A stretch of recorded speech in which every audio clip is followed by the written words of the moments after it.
Assalamualaikum warahmatullahi wabarakatuh. Perkenalkan, nama saya Ajis Maulana dari SMP Negeri 1 Palimanan, P3K tahun 2024. Saya akan menjelaskan mengenai laporan orientasi P3K Pemerintahan Kabupaten Cirebon tahun 2024. Yang pertama adalah latar belakang. Apa sih aparatur sipil negara? Aparatur sipil negara adalah profesi bagi pegawai negeri sipil dan pegawai pemerintah dengan perjanjian kerja P3K yang bekerja pada instansi pemerintah. Seluruh ASN memiliki fungsi yang harus dipenuhi diantaranya, yaitu menjadi pelaksana kebijakan publik, menjadi pelayan publik, dan menjadi perekat dan pemersatu bangsa. Itu tujuan dari pemerintah membentuk ASN, yaitu untuk memenuhi atau menjadi pelaksana kebijakan publik yang menjadi pelayanan publik bagi masyarakat Indonesia.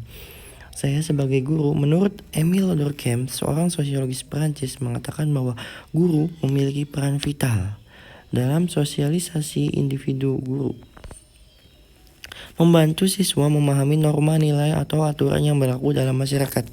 Jadi guru tugasnya membantu siswa dalam melayani kehidupan bermasyarakat, menjadi contoh figur yang baik bagi masyarakat.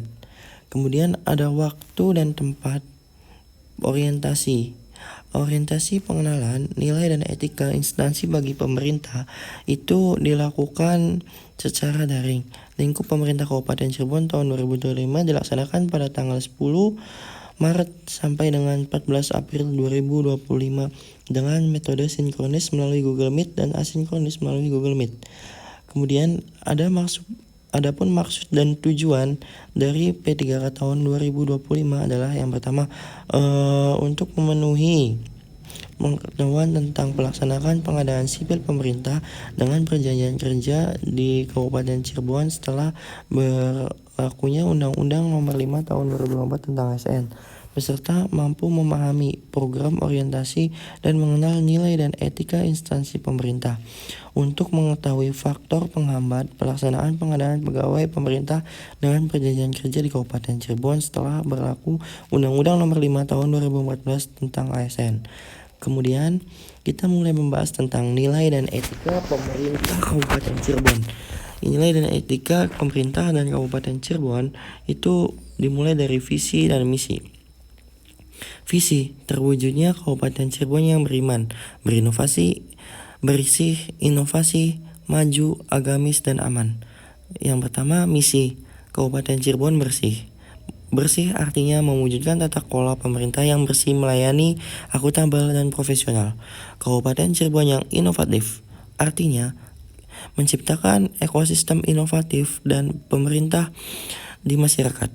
Kemudian ada Kabupaten Cirebon maju, yang artinya menciptakan masyarakat modern yang tidak meninggalkan jati diri, adat, dan budaya. Kemudian ada Kabupaten Cirebon yang agamis, artinya menguatkan toleransi antar umat beragama sesuai dengan keyakinan dan para pelakunya atau para pemeluk agamanya.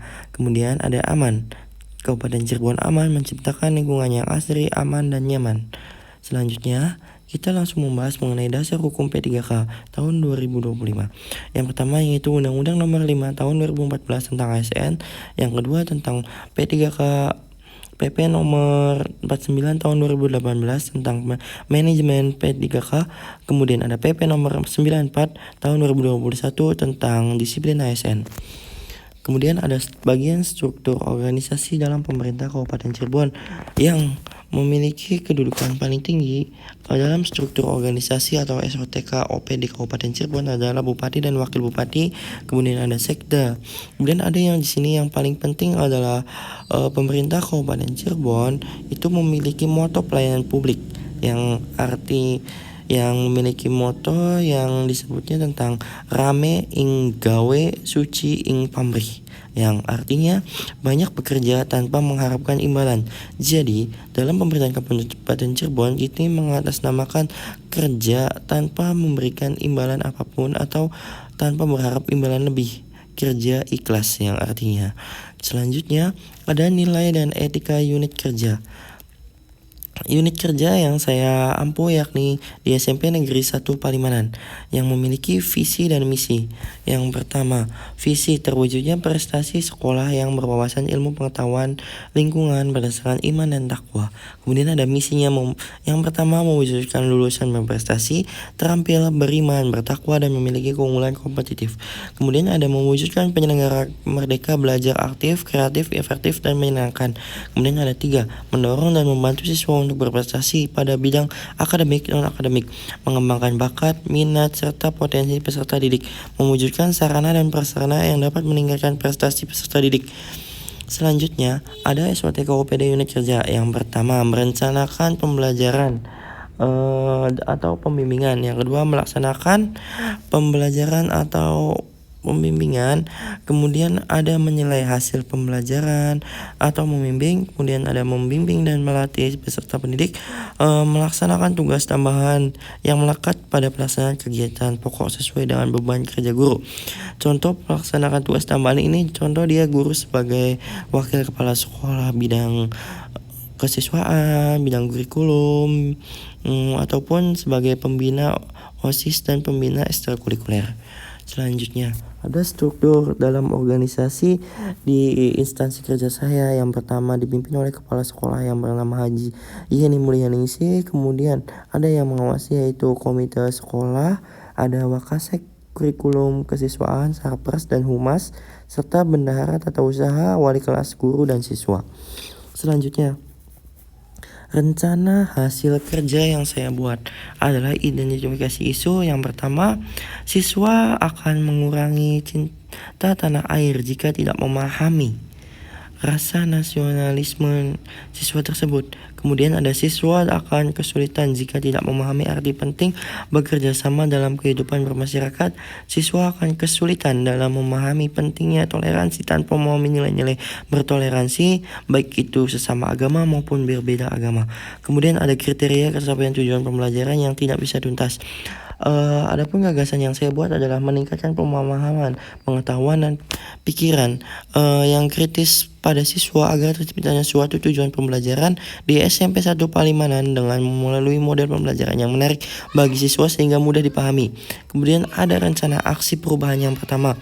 Rencana aksi perubahan yang pertama yang saya buat adalah menyusun dan membuat media pembelajaran interaktif seperti media papan permainan, menolak tangga atau game online melalui kuisis.